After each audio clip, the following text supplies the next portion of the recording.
কিভাবে আমরা ইসিম চিনতে পারবো? কালিমা কয় প্রকার? ইসিমের হরফ। প্রথম হলো ইসিম।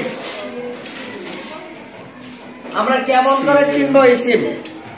ইসিম চিনার কতগুলি চিহ্ন রয়েছে, আলামত রয়েছে, সেগুলি পাইলে আমরা চিনতে পারি। যেমন শব্দের শুরুতে আলিফ লাম যুক্ত হওয়া, যেমন আলহামদু, এই যে আলিফ লাম যুক্ত হয়েছে, এই আলিফ লাম যুক্ত হওয়ার কারণে আমরা চিনতে পারলাম এটা হচ্ছে ইসিম। তারপরে শব্দের শেষে তানবিন যুক্ত হওয়া, যেমন শব্দের শেষে তানবিন, যেমন দুই জবর দুই জের দুই পেশ, এটা তানবিন, ঠিক আছে? তানবিন, এই তানবিন যুক্ত হওয়া 2 নাম্বার, এটা 1 নাম্বার, এটা 1 নাম্বার, এটা 2 নাম্বার। তানবিন যুক্ত হওয়া, আলিফ লাম যুক্ত হওয়া, তারপর 2 নাম্বার তানবিন যুক্ত হওয়া। 3 নাম্বার শব্দের শেষে গুলতা হওয়া, শব্দের শেষে গুলতা হওয়া, শব্দের শেষে এরকম ভাবে গুলতা হবে, এটা গুলতাটা এরকম হয়, গুলতা, শব্দের শেষে গুলতা হবে। এই 3টা হচ্ছে ইসিমের আলামত।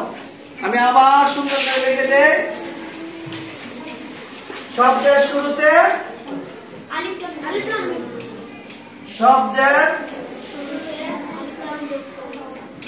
শুরুতে আলিফ এবং লাম যুক্ত হওয়া, যুক্ত হওয়া। 2 নাম্বার হচ্ছে শব্দের শেষে, এটা 1 নাম্বার, হ্যাঁ। 2 নাম্বার হলো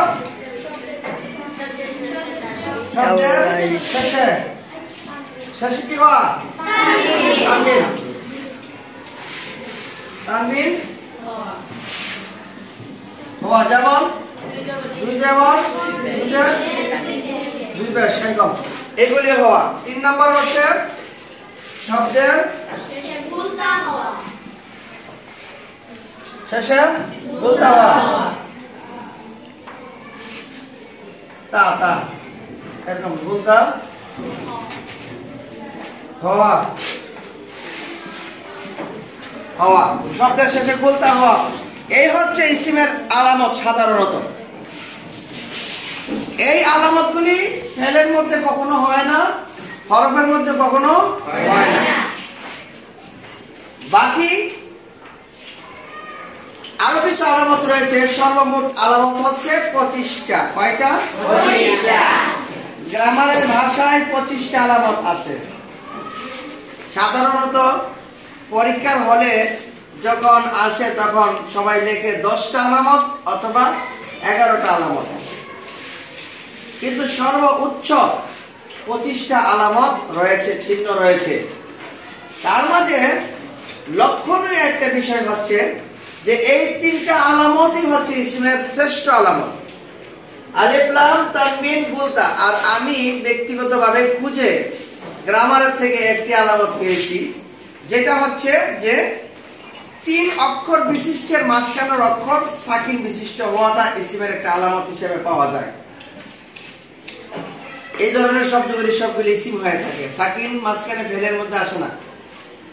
3 অক্ষর বিশিষ্ট হরফি লোক মাঝখানে না থাকা এবং মাঝখানে সহি হরফ থাকা, এবং সেই অবস্থায় এটার মধ্যে 3টার মধ্যেই মানে মাঝখানের অক্ষরের মধ্যে সাকিন হওয়া, এটা ইসিমের আলামতের মধ্যে পরে পাওয়া গেছে, কিন্তু এটা বইতে পাওয়া যায় নাই। এটা আমি আমার হিসাবে পেয়েছি। এবার বাকি যে এই 3টি আলামতের বাদে যে যত আলামত গুলি আছে সেগুলি কি? সেগুলি হচ্ছে হতে পারে। সেগুলি কি? হতে পারে। যেমন মনে করো যে ইসিমের আলামতের মধ্যে আরো রয়েছে বাকি হতে পারে, যেগুলির মধ্যে আমি বলি হতে পারে। কি কি হতে পারে? মনে করো এই পাশে আসো, ধরো মনে করো যে জমা হওয়া, ইসিমটা 1 বচন ছিল, দ্বিবচন জমা বহু বচন হতে পারে। তাহলে এটা 1 বচন দ্বিবচন বহু বচন সবগুলি ওয়াহেদ, ওয়াহেদ তাসনিয়া জিম মিম আইন জমা। এই যে ওয়াহেদ তাসনিয়া জমা 1 বচন দ্বিবচন বহু বচন, এটা তো ফেলের মধ্যেও হয়। ফেল 1 বচন হবে, দ্বিবচন হবে, বহু বচন হয় কি হয় না? হয়। ইসিমও 1 বচন দ্বিবচন বহু বচন হয়। তাহলে এটা ইসিমের ডাইরেক্ট আলামত হিসেবে ধরা যায় না, এটা ফেলের মধ্যেও আছে। এই জন্য আমি যদিও বইয়ে বলছে যে এটা আলামত, কিন্তু আমি এটা আলামত বলবো না, আমি বলবো এটা হতে পারে। কারণ ইসিম এক বচন হতে পারে, যেমন রাজুলুন এক বচন, রাজুলুন কেমন, রাজুলানে দ্বিবচন, রিজালুন রিজালুন বহু বচন, রিজালুন, ঠিক আছে? তাহলে রাজুলুন রাজুলানে রিজালুন কেমন, এটা হলো বহু বচন। তাহলে আমরা এটা এটা একটা ইসিম, এটা একটা ইসিম, তার মানে ইসিম দ্বিবচন হতে পারে, ইসিম বহু বচনও হতে পারে। হইতেই হবে এমন কোনো কথা না, এটা ফেলও এরকম হইতে পারে, এক বছর দুই বছর বহু বছর। এই জন্য যে আলামতটা ফেলও আছে ইসিম আছে, এটা ডাইরেক্ট ইসিমের আলামত হিসেবে মালিকানা দাবি করা যায় না, কারণ ইসিমের মধ্যে ফেলের মধ্যে সে আলামত রয়েছে, বিধায় এটা হতে পারে বলতে পারি। আমি সেদিন এক্সাম্পল দিয়েছিলাম যে ভিডিওটা রেকর্ড হয়েছিল না ভালোভাবে, এই জন্য আমি আবার এটা রেকর্ড করছি। সেটা হচ্ছে যে এখানে ছেলে এবং মেয়ে দুইজন আছে, কেমন, মেয়েদের চুল লম্বা থাকবে, ছেলেদের চুল ছোট থাকবে, এবং ছেলে এবং মেয়ে চিনার জন্য যেই উপকরণ রয়েছে সেভাবে আমরা চিনতে পারি যে তোমাদেরকে এখানে বসানো হয়েছে, তোমাদের এখানে বসানো হয়েছে, তোমরা কি এদের কাছে বসবে, তোমরা কি ওদের কাছে বসবে, চিনে একজন মেয়ে সে জানে যে আমি মেয়ে, এবং ছেলে জানে সে ছেলে। তো এখন ছেলের মাথায় টুপি আছে, মেয়ের মাথায় ইচ্ছে হলে টুপি দিতে পারে, কোনো অপরাধ আছে? এই জন্য কি এটা ছেলের ইসিম মানে ছেলের চেনার একটা উপায় হয়ে গেল? ছেলে কাপড় পরেছে, মেয়েও কাপড় পরেছে, এই জন্য কি ছেলের আলামত হিসেবে ধরা যাবে? হতে পারে, মেয়েও কাপড় পরতে পারে, সে ছেলে কাপড় পরতে পারে, ঠিক আছে না? এরকম আর কি, জাস্ট এক্সাম্পলটা আমি সহজে বোঝানোর চেষ্টা করছি। এরপর আসো যে হরফে জ্বর আছে কতগুলি, মানে 17টা হরফ আছে, বা তা কাফ লাম ওয়া মুজ মুশকালা। এই হরফগুলি যে আরবি আলিফ বা তা সা ইয়া পর্যন্ত আছে হরফ, এটা হলো অক্ষরের হরফ। আর গ্রামারের ভাষায় কতগুলি 17টা শব্দ আছে, শব্দগুলির নাম দিছে হরফ। 17টা শব্দের নাম কি দিছে? হরফ। এখন হরফ শুনলার পরে তোমার মনে হইতে পারে আলিফ বা তা সা মনে বলা হচ্ছে না, ওরকম না। 17টা শব্দ আছে, যে শব্দগুলিকে নাম দেওয়া হয়েছে হরফ, তার মধ্যে অক্ষরও আছে, যেমন মনে করো বা, এটা একটা অক্ষর, এটার একটা হরফ ধরছে, আবার এটা একটা শব্দ। বার একটা অর্থ আছে, বা তা কাফ লাম, হ্যাঁ, ওয়াও, মুঞ্জু 3 অক্ষর না, মুঞ্জু বানান করতে 3 মুস, বা তা কাফ লাম ওয়াও মুঞ্জু মুস খলা রব্বা হাসা, এগুলি কিন্তু বানানো হচ্ছে। প্রথম কয়টা বলছি বানান স্যার, শুধু অক্ষর অক্ষর, এই সবটি মিলেই 17টা। সবটি মিলে কয়টা? 17টা। এই 17টা অর্থ আছে, এই জন্য এগুলির একরকম শব্দ ধরা যায়। তো গ্রামার বলছে এটা শব্দ নয়, এগুলি হলো হরফ। এগুলি কি হরফ? এটা বানান সহকারে হোক, বানান ছাড়া হোক, এটা হরফ। তো এই হরফগুলির কাজ হচ্ছে এগুলি ইসমের আগে আসে। কিসের আগে আসে? ফেলের আগে কখনো আসে না। তাহলে এটা যখন দেখবো তখন এর পরের শব্দটির ইসম বলে সাব্যস্ত করা হবে, কারণ এটা কখনোই ফেলের সঙ্গে আসে না। যেমন হরফের জ্বর আসা, হরফের জার আসা, এই হরফের জ্বরগুলি যখন আসবে তখন বুঝতে হবে যে এটা ইসিম। হরফের জ্বরের পরেরটাই ইসিম, কারণ হরফের জ্বর ইসিমের আগে ছাড়া আসে না, এটা ফেলের আগে কখনোই আসে না।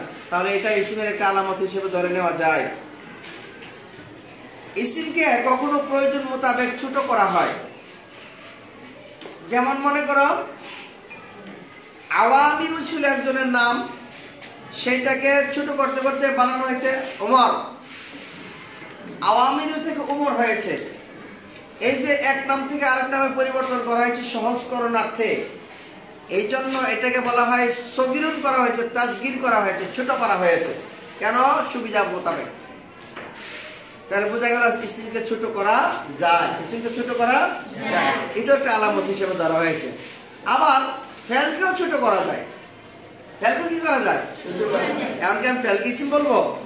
শুধু যেহেতু করা যায়, ফেলকে বেরিয়ে বলা লাগবে। তাহলে বোঝা গেল ফেলও ছোট হইতে পারে, ইসিমও ছোট হইতে পারে। ইসিম ছোট হলে এটাকে বলা হয় তাসগীর, আর ফেল ছোট হলে এটাকে বলা হয় তালিল। ফেল পরিবর্তন হলে বলা হয় তালিল, আর ইসিম ছোট হলে বলা হয় তাসগীর। এখন দুটোটাই যেহেতু হয়, সুতরাং এটাকে ডাইরেক্ট আলামত হিসেবে, ইসিমের আলামত হিসেবে মালিকানা দাবি করা যায় না। এটাকে বলতে হবে হতে পারে, তাসগীর হতে পারে, তাসগীর মানে ছোট হতে পারে। আচ্ছা, ইসিমটা দুটি ইসিমকে পাশাপাশি বসাইলে, দুইটা ইসিমকে পাশাপাশি বসাইলে দুইটা রূপ হয়। কয়টা রূপ? তিনটা রূপ হয়। একটা হয় মুক্তাদা খবর, একটা সিফাত মৌসুফ, আর একটা হয় মুজাফ মুজাফ ইলাইহি। তো এটা নিয়ে বিস্তারিত বলার সময় এখন নেই, শুধু যেহেতু আজকের পড়াইটা নয়, শুধু জাস্ট আমি এটা বলবো ইসিমের আলামতের মধ্যে ধরা হয়েছে মুজাফ হওয়া এবং মুজাফ ইলাইহি হওয়া, সম্বন্ধ পথ হওয়া। মুজাফটা হবে আগে, মুজাফ ইলাইহি হবে পরে। কেমন? আর মুজাফ ইলাইহিটা সব সময় মারফা হবে, আগেরটা নাকেরা হবে। সিফাত এবং মৌসুফ হওয়া, সিফাত ও ইসিমের গুণ, মৌসুফ ও ইসিমের গুণ। সিফাত হচ্ছে গুণ, যেই শব্দের গুণ প্রকাশ করা হবে সেটাকে সিফাত বলা হয়, আর ওইটাকে মৌসুফ বলা হয়। পাশাপাশি দুটি ইসিমকে একত্রবদ্ধভাবে বসা। রাসূলুল্লাহ কে রাসূলুল্লাহ নেই, রাসূলুল্লাহ আল্লাহ এর রাসূল, এর মুজাফ মুজাফ ইলাইহি। রাসূলুল মুজাফ, আল্লাহ মুজাফ ইলাইহি। মুজাফ ইলাইহি, মুজাফ ইলাইহি। এই যে মুজাফ মুজাফ ইলাইহি, রাসূলুন এটা একটা ইসিম, আল্লাহ একটা ইসিম। আল্লাহর জন্য রাসূলের এটাকে ধরা হয়েছে একটা চিহ্ন, আবার রাসূলের জন্য আল্লাহকে ধরা হয়েছে চিহ্ন। যাই বলো না কেন এটা চিহ্ন হইতে পারে, মানে ফেল কখনো মুজাফ মুজাফ ইলাইহি হয় না, ইসিমে মুজাফ মুজাফ ইলাইহি হয়, এটা ইসিমের সাথে সম্পৃক্ত। তাহলে এটা মুজাফ, এটা মুজাফ ইলাইহি। মুজাফ ইলাইহি সদা সর্বদা জের হবে, কাছে এসো। মুজাফ ইলাইহি সদা সর্বদা কি হবে? জের হবে। মুজাফ ইলাইহি হবে মারফা, আর মুজাফটা হবে নাকেরা। মুজাফটা নাকেরা হবে, এটা মুজাফ ইলাইহি মারফা হবে, এবং এটার মধ্যে সদা সর্বদা জের হবে, কারণ মাঝখানে একটা উজ্জ্বল আম রয়েছে। মুজাফ ইলাইহি সর্বদা জের হয়। আর মুজাফে কি হয় তাইলে? মুজাফের শেষ অক্ষরের মধ্যে জবর জের পেশ অনেক কিছু হতে পারে বিভিন্ন কারণে, তার পূর্বে যা আমল করবে সে অনুযায়ী। তো আমরা এই পর্যন্ত ইসিমের যে আলামতগুলি পড়লাম, 25টা আলামত মূলত হতে পারে, কিন্তু ওগুলি আলামত হিসেবে ধরা যায় না। মূলত আলামত হলো তিনটা: আলিফ লাম তানবিন কুলতা, আলিফ লাম তানবিন কুলতা। ওকে? ঠিক আছে? ওকে। আলিফ লাম তানবিন কুলতা বলো। আলিফ লাম তানবিন কুলতা, আলিফ লাম তানবিন কুলতা, আলিফ লাম তানবিন কুলতা। এই হচ্ছে ইসিমের আলামত। বাকিগুলি হতে পারে, বাকিগুলি হতে পারে, বাকিগুলি হতে পারে।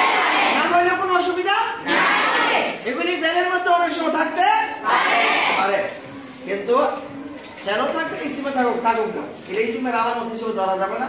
বই বলছে ধরার জন্য, আমি বলছি ধরছি, কিন্তু মূলত এটা ইসিমের আলামত নয়। এগুলি হতে পারে। কি পারে?